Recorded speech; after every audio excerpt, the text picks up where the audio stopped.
How do we solve this type of questions?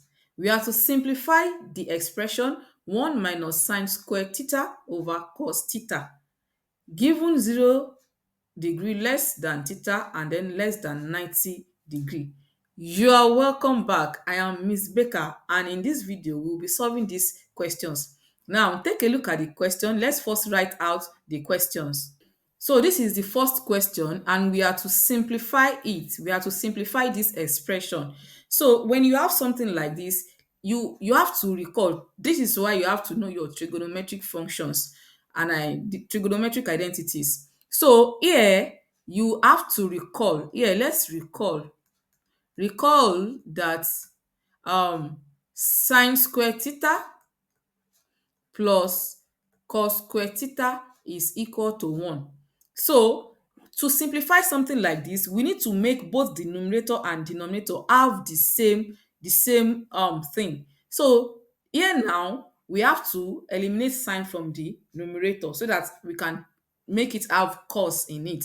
So recall that sin square theta plus cos square theta equals 1. If sin square theta plus cos square theta equals 1, that means cos square theta will be equal to 1 minus sine square theta, and that is what we have here. So where we have 1 minus sine square theta in the expression, given expression, we just put cos square theta. So that way we have cos square theta over cos theta, and you know cos square theta is the same thing as cos theta times cos theta, then we have over cos theta. Cos theta will cancel one cos theta here, and then we'll be left with cos theta. So it's that simple. That is how to simplify this expression. Now let's take a look at the second one. The second one says solve the equation. Let's write out the equation.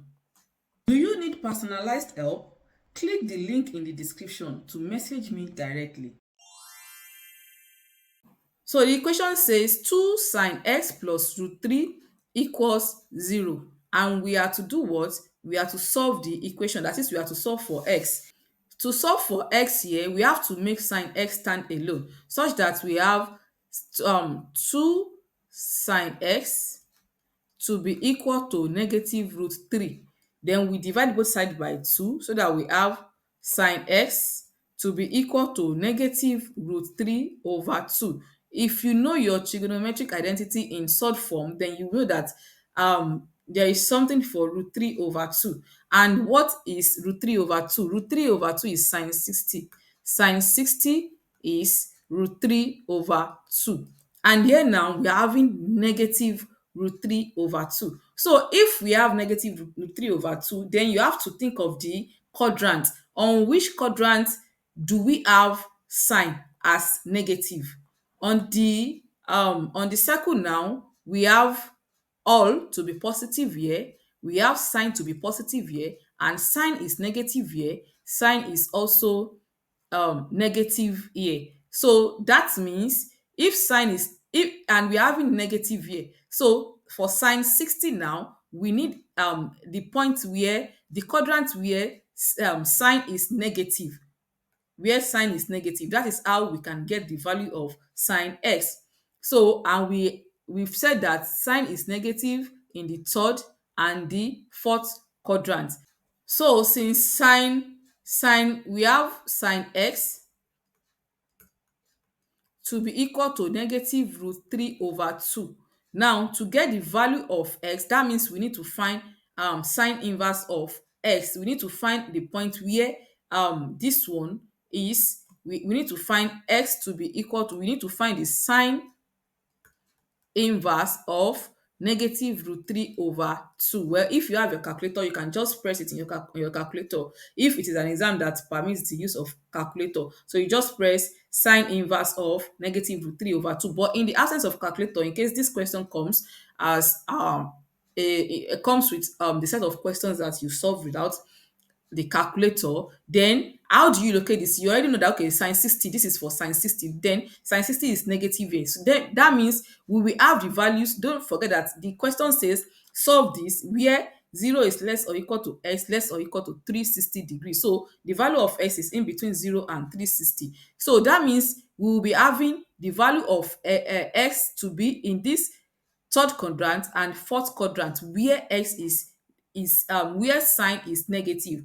So for the third quadrant, that means we'll be having 180 plus 60 to get the value of x, and that will be 240 degrees. And for the third quadrant, that means we'll be having 360 minus theta. That's 360 minus 60.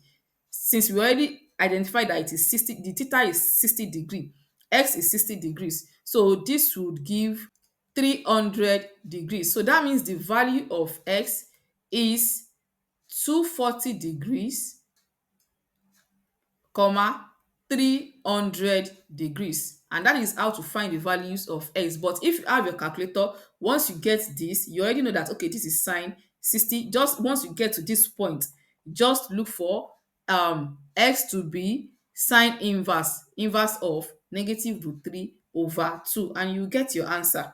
So if you have any question, let me know and I will reply as soon as possible. See you in the next video. That's it for today. If you learned something new, don't keep it to yourself. Like, share, and drop your answers or thoughts in the comments. Remember, math gets easier the more you see it and say it. See you in the next video.